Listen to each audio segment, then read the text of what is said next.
Базарда мен нан сатаман, мен қапталыма тап жақын жеріме гвардия қызметкерлерін қойды, көзін үзбей. Мен олардың қасына барып тұрып камераға алғаннан кейін, видеоға қойғаннан кейін, ертеңіне гвардия қызметкерлері содан бері жоқ болып кетті.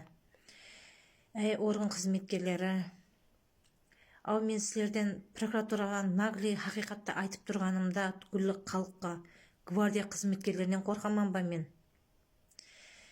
Бұл дүнияда ешбір хақиқат жоқ екен, ешбір хақиқат жоқ. Ешбір хақиқат жоқ, ешбір хақиқат. Хақиқатты шешейін дейтін басшының өзі жоқ. 2016-дан бері неше басшы келді, неше Ташкенттен адамлар келді. Әммесіне де кімнен басшы келді Ташкенттен десе жуырып барғанман, қызымның 10 том делосын алып жуырып барғанман, шырылдап барғанман.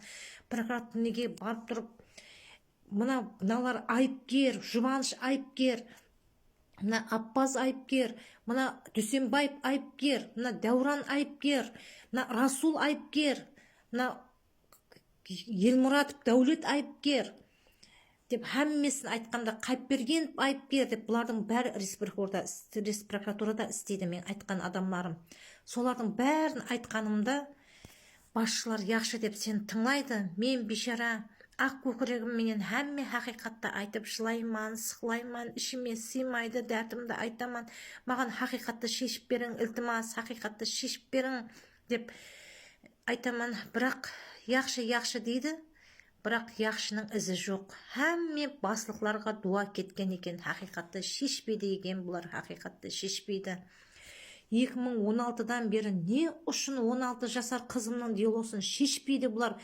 Прокуратурада не үшін жасырып қойыпты, деп хайралар қаламан. Судты не үшін шығарып қойыпты? Неге прокуратурада жасырып қойға прокурорлардың несі бар ма бұған? Жоқ, бұлар хақиқат судқа барса дело, прокурорлардың өздері қамалады. 10 жылдан бері хақиқатты шешпей прокуратурада жасырып қойған үшін судқа жібермей прокурорлардың өздері қамалады. Соның үшін бұлар қамалмау үшін бір-біреуіне бұлар шынжырласып тұрыпты. Шынжырласып не? Айыпкер бұлар. Себебі қызымның телефонынан бастап бұлар жоқ қылды. Өзіме пара қойды. Нешеуіне барып айтқанман хақиқатты? Елмұратов Дәулет қазір прокуратурада істеп атып, гүлге айыпкерлер көтеріп кеткен. Әммесі алдына бір кіріп шығасаң тыңлайтұғындай болады, бірақ хақиқатты шешпейді бұлар. Соның үшін хүрметлі президентіміз Қарақалпақстанда прокуратураға адам жіберің, ілтимас адам жіберің, мен бір хақиқатты айтайын.